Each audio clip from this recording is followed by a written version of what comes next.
examination, sat through the entire trial and been largely responsible for all liaison with other prosecutors, the defense and the tribunal. Many might feel that his knowledge of the entire prosecution case qualified him to summarize it, and that the work he had done on its behalf earned him the little bit of glory the duty would bring. But Shawcross, though absent from most of the proceedings, was still titular head of the British delegation. Jackson had always assumed in discussions that he would make the British speech.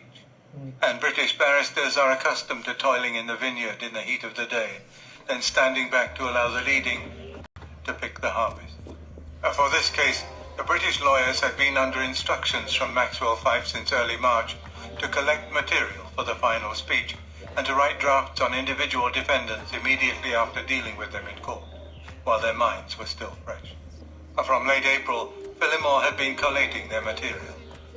At the end of May, notes on it had been sent to Professor Hirsch Lauterbach, who had written a first draft on the legal aspect of the case, while Griffith Jones prepared a synopsis of the rest. When Shawcross arrived in Nuremberg at the beginning of July, he took the team's material and wrote it into a speech of oratorical and forensic distinction, which he then majestically delivered. On that first afternoon, Shawcross dealt with the count for which the British had been responsible: crimes against peace. He spoke of the wars waged by the Nazis without warning and in contravention of their treaties, and of the deaths in battle of at least 10 million men. He stressed the urgent task of the tribunal to demonstrate that international law had the power to declare aggressive war criminals and to deal with those who perpetrated it. He had no patience with Yareis's attempt to suggest that the Kellogg-Briand Pact had made wars illegal but not criminal, a distinction Shawcross dismissed as meaningless. He criticized the curious argument that the pact was not legally valid because there was no machinery to enforce it. Since when, he asked, has the civilized world accepted the principle that the temporary immunity of the criminal not only deprives the law of its binding force, but legalizes the crime? In Shawcross's analysis, the Nazi state had been organized for war. Crimes against peace had been the parent of its other crimes. The Nazis had planned and acted to dominate Europe, first by incorporating racial Germans, then by expansion elsewhere. The defense had harped on the injustice of Versailles. He counted that all treaties can be revised by negotiation, and this one had been to some extent. Yet the Nazis had not stopped at seizing territory they claimed had been taken from them by that settlement. They had gone on to occupy land which had never belonged to Germany. By attacking without warning and with no declaration of war, Shawcross argued, they had made their attacks illegal in international law and their killing of combatants common murder. As the afternoon session finished, Keitel scuttled past the others in the box to the left door. Gilbert thought he was trying to get out of sight as quickly as possible. Goering turned to Ribbentrop and commented, "There, it's just as if we hadn't made any defense at all." Later in his cell, he complained that, compared to Shawcross, Jackson was downright chivalrous. He had already read an advance copy of the rest of the speech and promised that it would give the other defendants help. Compared to them, I'm getting off easy. And indeed, the next day Shawcross did give them help, analyzing the criminal behavior of each. Gilbert observed how unrest and hostility mounted in the prisoner's dock as Sir Hartley's cool but scathing attack struck home. The Sunday Times reporter watched Ribbentrop slamming his fist on the barrier in front of him as he was called a common murderer, then slumping forward, head hanging down and shaking, muttering furiously. Another journalist watched Keitel weep, up and bury his head in his hands, and Frank turn his back as they received Shawcross's onslaught. Their misery increased as he read a long and revolting eyewitness description of a mass execution by an Einsatzkommando. Families undressing, kissing farewell, stepping into a pit where 1,000 bodies lay covered with blood, while the soldier who was to shoot them finished his cigarette. They caressed the bodies while they waited for the shot. In calling for the severest penalty for the men who bore ultimate responsibility for such degradation and suffering, Shawcross insisted that their fate meant little. Their personal power for evil lies forever broken, They have convicted and discredited each other and finally destroyed the legend they created around the figure of their leader. But on their fate, he argued, depended the ways of truth and righteousness between the nations of the world, the hope of future international cooperation in the administration of law and justice. The tribunal must show that the state and the law are made for men. States may be great and powerful. Ultimately, the rights of men are fundamental. Shawcross's speech was rightly acclaimed. Only one tiny discordant note crept into the unison of praise. Perhaps at the insistence of the Foreign Office, who had wanted some mention of the share of responsibility of the German people as a whole, he had included a brief section in which he said he was quoting Goethe's summation of the Germans. Fate would one day strike the German people, he read, because they betrayed themselves and did not want to be what they are. It is sad that they do not know the charm of truth, that mist, smoke, and berserk moderation are so dear to them. Pathetic that they ingenuously submit to any mad scoundrel who appeals to their lowest instincts, who confirms in them their vices and teaches them to conceive nationalism as isolation and brutality. Within a few days, the press was commenting that these were not Goethe's words at all, but words put into his mouth by Thomas Mann in his novel Lotte in Weimar. Anxiously, the Foreign Office cabled the Washington Embassy to get in touch with Mann in California and request confirmation. At first, the embassy received the impression from Mann that the quotation was a composite of Goethe's actual words from several works. On the 17th of August, however, Mann wrote a long letter explaining that the quoted words do not appear literally in Goethe's writings or conversations, but they were conceived and formulated strictly in his spirit, and although he never spoke them, he might well have done so. He said he had modified and variegated for poetic purposes quotations from Goethe, written much that Goethe did not say, but which is backed by numerous authentic pronouncements in such a way that it may be deemed authentic. Is the authenticity of the creative artist quite the same as that demanded by the law code? Would Shawcross's quotation have carried the same authority if he had realized that it was from Thomas Mann rather than Goethe? To judge from the way that members of his team rushed to libraries, he had not realized the source of his quotation. Given the skill shown and impact made by both Jackson and Shawcross in the final addresses, it is not surprising that those of the French and Russians came as something of an anticlimax. Both, however, were thoroughly competent, businesslike, and deliberately eschewed oratorical effect. Dubos's contribution was recognized by Burkitt as being robust and vigorous, but its effect was marred for him. It was translated by a stout tenor-voiced man with the refined and precious accent of a decaying pontiff. It recalls irresistibly a latecomer making an apology at the vicarage garden party. Under the comic sound of the translator, however, lay a tragic story. Dubos was expressing horror that such had been the scale of Nazi crimes that a new word had to be invented to describe one aspect of them: genocide. He talked of recent census results suggesting that populations in areas occupied by Nazis had declined from between 5 and 25%. He then laid out the elements of their criminal plan and the act of the defendants, which he alleged had resulted in the state-committed crime of mass murder. His analysis created a frightening picture of death and exploitation, yet it was made in a cold, logical manner. Rudenko's speech was, if anything, even more factual and unemotional. He spoke with unusual restraint, omitting epithets such as fascist Hitlerite gangsters, which usually larded his style. The defendants may have made a show of indifference and even levity at his speech, but Rudenko's summary was, in fact, particularly telling. Although the cases of the individual defendants were now finished, the work of the tribunal was not. The judges next had to approach what was probably the most demanding and worrying of all their tasks: the cases of the 6 indicted organizations. The leadership corps of the Nazi Party, the Gestapo and SD, the SS, the SA, the Reich Cabinet, and the General Staff and High Command of the German Armed Forces. Article 8 of the Charter had said that the tribunal might declare these organizations criminal in connection with any acts for which individual defendants were convicted.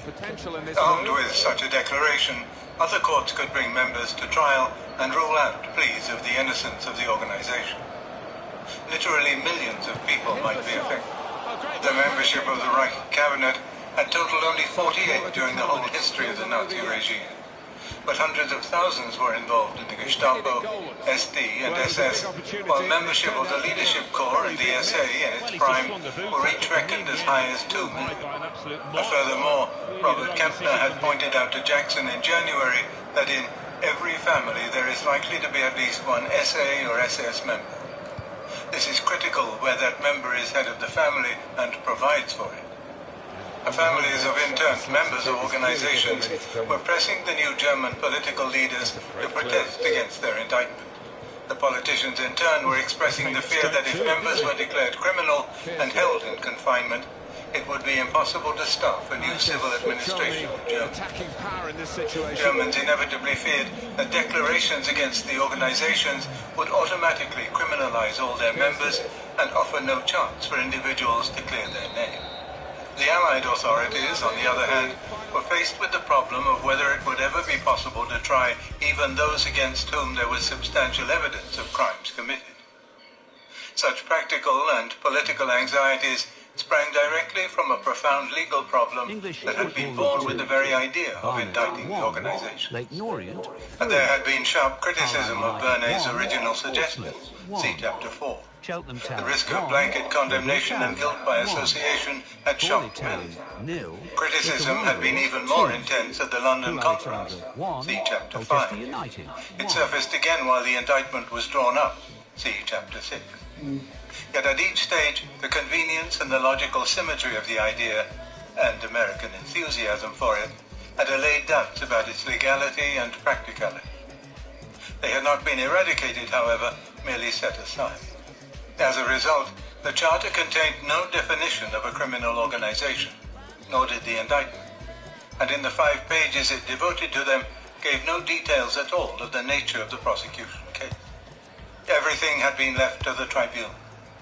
Where the Charter was specific in incorporating Jackson's suggestion that members of organizations be entitled to be heard in their defense, it added to an already difficult procedural task vast administrative problems. From the beginning of the trial, the judges were far from happy with the buck they had been pumped. On the 6th of December, Patrick Dean reported that they would ask for clear delimitation and definition by the prosecution before deciding how to proceed. Seemingly, the prosecution case in mid-December and early January clarified nothing for the tribunal. In a meeting on the 12th of January, the judges drafted a notice read in court 2 days later, which stated their requirements and underlined the vagueness of the argument thus far. The tribunal wanted a summary of prosecution evidence against each organization and criteria for determining criminality. For example, what acts of individual defendants were to justify a declaration, over what period of time activities were to be seen as criminal. Similarly, they asked for criteria to decide what constituted criminal membership, and inquired whether the prosecution intended to exclude any classes or subgroups from any declaration, whether knowledge of criminal aims and acts should be taken into account, and whether compulsory membership was a factor affecting individual membership and the criminality of the organization as a whole.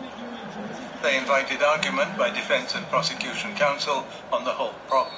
That argument was presented in open court on the 28th of February and the 1st and 2nd of March. Predictably, the 6 defense lawyers attacked the whole notion of indicting organizations. It was unprecedented in international law and alien to the continent, where the guilt and punishment of individuals alone was recognized. They pointed out that the indicted organizations were already dissolved. How could there be hearings on bodies which did not exist? The major defense plea was that whatever procedures, safeguards, exclusions of subgroups were introduced, any declaration would still impugn vast numbers of innocent people who would have to face trial if they wished to clear their names. Defense counsel drew attention to the wording of the charter. The tribunal may, not must, declare organizations criminal, and urged the judges not to do so. Although unaware, They had, in fact, echoed all the arguments against the organization's case since Bernays had suggested it in September 1945. The prosecution at last submitted a summary of its case and two appendices containing the evidence on which it was based. They made one or two sharp replies to defense points. The laws against organizations existed in every national system. The Nazi Party had been declared criminal in 1924. As was the German Communist Party in 1927 and 1928, and that it was as logical to hear charges against former organizations as against former ministers or military commanders. That the criminality of the indicted organizations had to be proved in connection with the crimes in the Charter, all of which were crimes in existing law. But the prosecution failed to deal adequately with fears of injustice. Maxwell 5 called declarations of criminality nothing worse than indictment, with no practical effect unless followed by trial and conviction of members. Jackson and others insisted that no subsequent proceedings need be taken and that future courts would only try individuals for their alleged crimes rather than for mere membership. All ignored the fact that legal hearing would be necessary if an innocent individual were to clear his name, and disclaimed any responsibility for the fact that the Allied Control Council, in its Law No. 10, had already drawn up a tariff of punishment for mere membership. Whatever Jackson's intentions at the London conference, the occupying authorities appeared not to have understood them. Jackson continued to argue with great passion that the innocent would not suffer. He insisted that the 6 organizations had been indicted because they were not only the most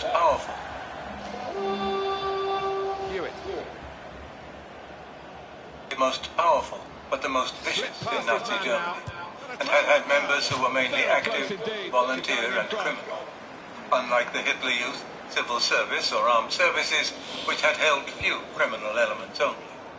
He became increasingly impatient with defense accusations that the case against the organizations had been introduced as a form of mass reprisal. If there were the slightest purpose to go through Germany with death, we wouldn't have bothered to set up this tribunal and stand here openly before the world with our evidence. We were not out of ammunition when the surrender took place, and the physical power to execute anyone was present. Dix interposed darkly that the Americans might take this view, but he was not so certain about the intentions of other governments. Yet Rodenko had also put the argument that the case was brought before the tribunal so that members might have a hearing, whereas the powers could have declared the organizations criminal by fear, as Nikitchenko in London had reckoned they had. Jackson maintained that a definition of a criminal organization was unnecessary. He did, however, suggest tests for criminality. Members must be in an identifiable relationship and have a collective general purpose. They must be shown to have performed acts defined as crimes in the Charter. The majority of members must have known of the criminal aims and methods and joined voluntarily. An individual defendant must have been convicted of some act on the basis of which the organization was to be declared criminal. The judges were far from satisfied. All of them, even the usually mute Don Dieudevant, intervened continually with questions indicating their desire for much stricter definition and the limitation of the prosecution case. They were anxious about timescale. Was an SA man who resigned in 1922 as guilty as one who remained a member until 1945? A man appointed to the General Staff at the end of the war as culpable as one who planned and waged aggression? They obviously wanted to cut out large classes of members and pressed for differentiation between volunteers and conscripts, as between the regular SS and the Waffen-SS, regular SA and groups transferred to it by law. The judges suggested that a line could be drawn to exclude those whose activities had been peripheral to the main work of an organization. Dog training teams, riding clubs, and military bands in the SS. The equivalent of air raid wards in the leadership corps, paramedical units in the SA. Above all, they implied the need to separate full, active members from pure employees. Jackson sounded rather cross when they drew attention to the illogicality of the indictment excluding office staff of the Gestapo, but not those of other organizations. The United States is not interested in coming over here 3,500 miles to prosecute clerks and stenographers and janitors, he retorted. That is not the class of offender that affects the peace of the world. Yet the indictment had not made that clear. And an awful lot of clerks, stenographers and janitors must have been having sleepless nights. Though their anxieties might now be allayed, those of the tribunal were not. On the 7th of March, Dean reported that the judges still saw as its greatest worry the number of people who would be implicated in any declaration, both the numbers of innocents involved and the numbers who would have to be dealt with in subsequent hearings. They would continue to ask for tighter definition and sharper limitation to devise a feasible procedure for hearing those who claimed their right under the Charter to speak in defense of the organizations to which they had belonged. Notices announcing this right had been issued in October. They had been displayed throughout Germany, published in newspapers and broadcast in all 4 zones. 200,000 copies had been sent to internment and prisoner of war camps. On the 8th of February, Erini, responsible for sifting applications, reported he had received 47,114 to be read and acknowledged, but which could not be processed further since the prosecution had not yet outlined its case and no ruling had been given on what evidence would be considered relevant. There might be an alarming number of applications, but they could not be seen as representative. Not one had been received from the French zone, only one from the Russian, though both military authorities swore that the notices had been fully circulated. A report sent to Nice suggested that camp commanders in the American and British zones had suppressed applications, sometimes in the well-intentioned belief that they were sparing the tribunal trouble by not forwarding anything of little legal interest. These reports were being investigated, and all camp commanders had been ordered to forward any and every application. Nive found it odd, too, that only 255 applications had been sent by the Gestapo, compared with 38,223 from the SS, and suspected reluctance to reveal membership. He also drew the tribunal's attention to the difficulties of the defense. Already understaffed, as yet uninformed of the nature of the case they must answer, and in need of expert advice of former organization members. Since 2 lawyers obtained to help on the SS case had been clapped into prison the moment they reached Nuremberg because they were SS members themselves, he sensibly suggested counsel be given free access to them, and indeed that experts on other organizations interned elsewhere be transferred to Nuremberg to be available for consultation.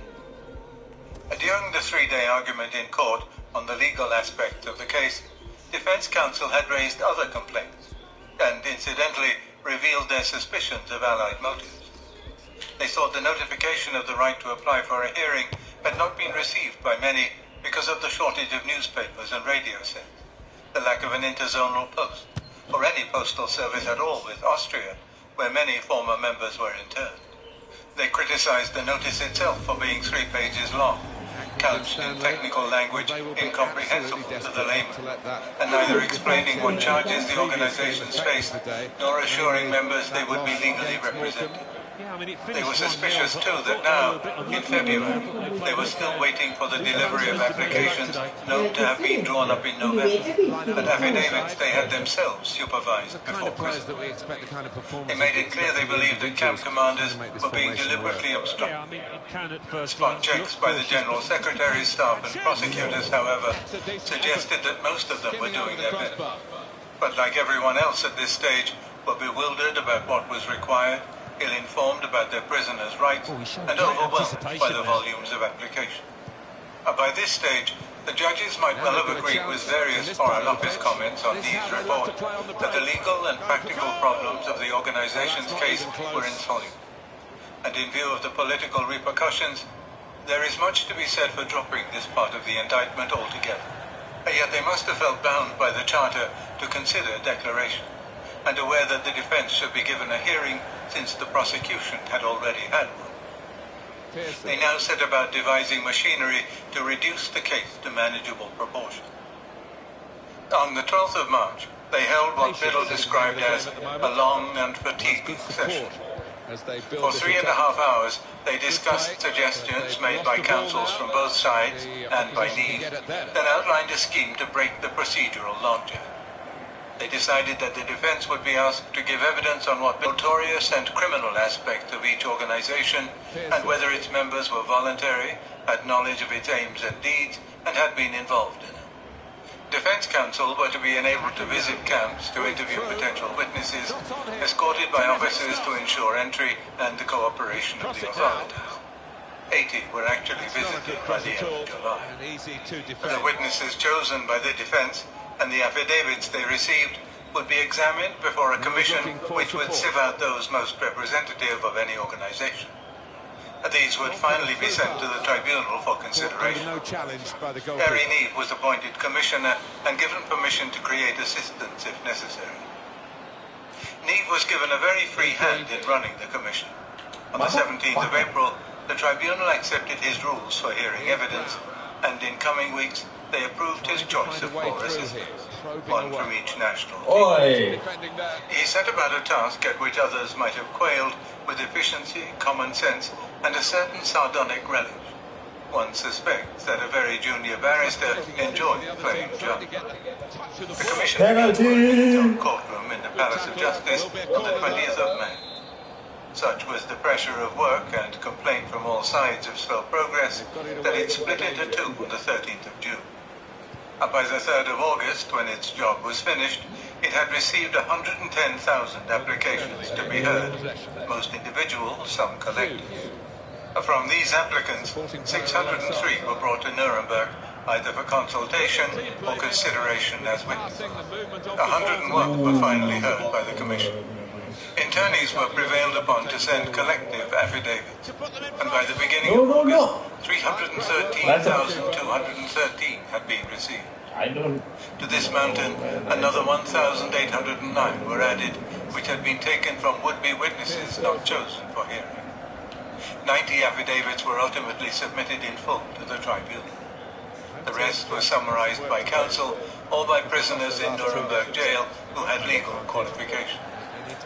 The hearing of witnesses and counsel pleas by the Commission was an exhausting business, drawn out because of the lack of a simultaneous translation system and a chronic shortage of interpreters. The Defense Counsel devoted much time to lengthy explanations of charts showing the interrelations of every department in an organization, its purpose and activities, a process Neve found most tedious. Strong challenge. They strove to prove that the organizations were not cohesive, that the criminal activities of a few members were secret, and raised what Neve reported as considerable argument by saying that compulsion should include economic and psychological pressure to join, not just the physical threat on which the prosecution insisted. The defense for the SS was particularly assiduous in trying to get the Waffen-SS excluded on the grounds that nearly all its members were conscripted. The judges too had hoped this would prove possible. But as Griffith-Jones told his British colleagues, all the evidence showed that whether Waffen-SS members were conscripted or not, they were all rather pleased at going into the elite and had committed many of the most atrocious of crimes. It would be grotesque to examine. He himself was cheerfully optimistic that when the defense case was brought before the tribunal, it would be instantly recognized as mass perjury and require no prosecution attempt. Kempner, on the other hand, was worried that German public opinion might see the lack of challenge by the prosecution as proof that none was available. The British, at least, decided to look for witnesses, whom they did not eventually use, and effective written evidence for use in cross-examination, which they did. Thanks to the labors of Neve's commission, the organization's case had been boiled down to essentials. Yet when it finally came before the tribunal at the end of July, it still lasted a whole month, though much of that was taken up with final defense and prosecution speeches. The summaries of affidavits and Neve's report on the evidence undoubtedly strengthened the judge's determination to safeguard the interests of the innocent by examining such factors as time, activity and nature of membership, and by excluding large subgroups before making any declaration of criminality. They were noticeably receptive to defense arguments on these matters. This court hearing would demonstrate yet again what had been shown before the Commission, that both defense and prosecution could not overcome weakness inherent in their cases. Some defense counsel were patently fighting losing battles. This way of combating prosecution evidence. In other cases, however, where the prosecution had indicted organizations in ignorance of their structure, activity, or importance, the defense had a fighting chance, and the prosecutors also had to face the judge's demands for strict limitation. The first prosecution case to be defended before the tribunal on the 30th and 31st of July was particularly vulnerable to attack from both quarters. It was that of the core of political leaders of the Nazi Party. The prosecution had alleged that through the leadership corps, the Nazi Party had maintained its ideological grip on the German people and directed them towards its criminal ends. It was accused of terrorizing the population, persecuting Jews and political opponents, encouraging the mistreatment of foreign workers and the lynching of Allied airmen. A diagram of the leadership corps showed a perfect pyramid designed to ensure an efficient, uniform flow of orders and authority from the Reichsleiter, leading party officials and ministers, to Gauleiter in the provinces, through Kreisleiter in districts, on to Ortsgruppenleiter in towns, and finally down to Zellenleiter in subdivisions and Blockleiter in cells made up of a group of households. The prosecution had assumed that this structure produced a cohesive, tightly controlled body of politically motivated workers, all fully informed of their party's criminal aims and activities, and responsible for carrying them out. Once, however, the work of each grade was examined, this satisfying assumption disintegrated. Certainly the top 4 ranks would be shown to have worked closely together, being instructed on the party's policies and involved in its criminal activity. Not so the Zeller and Blockleiter. Increasingly in these lowly grades, members had been conscripted. They were unpaid, usually very part-time, and mainly engaged in such innocuous activities as collecting party dues, raising money and comforts for the armed services, and organizing local help after area. Some of them had undoubtedly been political busybodies and tale-tellers, but that did not make them criminal. The prosecution had already dropped from the indictment various forms of staff at the city. Even so, the indicted group still contained at least 600,000 people. But of these, only 2,000 were Gauleiter and Kreisleiter. It must have been clear to the prosecution by this stage that the leadership corps as a whole would never warrant a declaration of criminality. Only its upper ranks met the tests for criminality which Jackson himself had put forward. And indeed, the defense found little to say for the top 4 ranks. It was denied that they had been conspirators or cooperated with other indicted organizations. It was asserted that they seldom conferred with each other, let alone him. But little evidence was produced to back these statements. Instead, the defense concentrated on arguing the total innocence of the 2 bottom ranks, and did so effectively, though at the expense of incriminating the 4 highest ranks. Maxwell Fyfe's cross-examination did little to shake witnesses for the Block and Zellenleiter, and Draginski's evidence on Blockleiter tearing down notices in Slovene failed to create an image of vicious criminals. Interventions from the judges indicated their wish to cut out as many grades as possible, leaving only the minority against whom hard evidence had been presented. There could be no question of the solidity of the prosecution evidence submitted against the full membership of the Gestapo, the secret state police, and the SD, the security service of the SS, from which the purely administrative staff were excluded. That evidence had been voluminous and disgusting, showing arbitrary arrest, torture and execution of prisoners, taking and shooting of hostages, carrying out of the Nacht und Nebel decree, roundup and transportation of foreign workers, execution of commandos and captured airmen, execution of Jews and concentration camp inmates, participation in the Einsatzgruppe. The Gestapo and SD had been charged together in the indictment. Neve and the tribunal heard evidence for each separately. But the distinction between them soon blurred.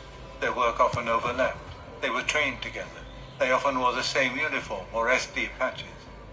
For 8 months, defense and prosecution witnesses alike had confirmed this picture of Gestapo atrocities.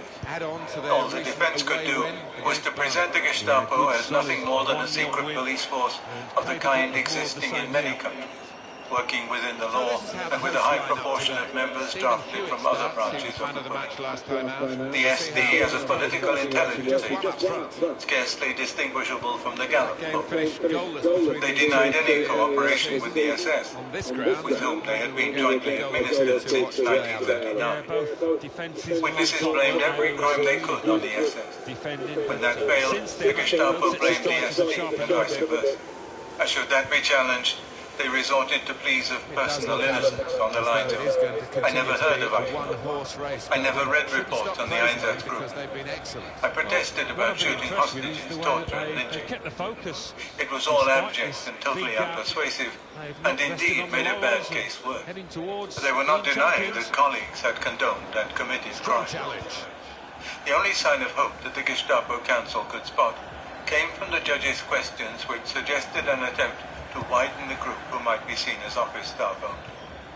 For the rest, the case for the Gestapo and SD seemed lost before it began. And this was far from true of that of the Reich Cabinet, or more accurately, the Reichsregierung, the title which embraced the Cabinet, the Reich Defense Council, and the Secret Cabinet Council. From a practical point of view, it is doubtful that the Reich Cabinet need have been indicted at all. Over the entire period from 1933 to 1945, only 48 men had ever held cabinet rank. Of these, 17 were in the dock as individual defendants, Bormann made an 18th, and 8 were believed to be dead. The trials of each of its members would have been perfectly feasible, but the Americans, above all, were determined to show Nazi criminality through institutions as well as individuals. But they had not heeded expert warnings that there was no such institution as the Reichsregierung, that there had never been a cabinet government of the kind they imagined, that the Reich Defense Council and Secret Cabinet Council had never been convened, and that the cabinet itself did not meet after 1937. Hitler had preferred to give orders without consultation, or to meet ministers individually to discuss specific points. Exactly the same points had been made by every defendant and every witness examined on the subject throughout the trial. The counsel for the Reichsregierung, Kubuschak, was so confident in his case that he took only half a day over it and produced only one witness.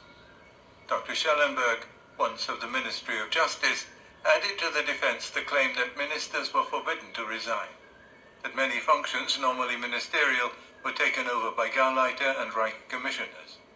Under cross-examination by Kempner, however, he was forced to admit that cabinet members did hold the highest responsibility in the state, that 2 had, in fact, resigned without any unpleasant consequences, that draft laws and the budget were circulated to them all, so they were fully aware of Hitler's policies.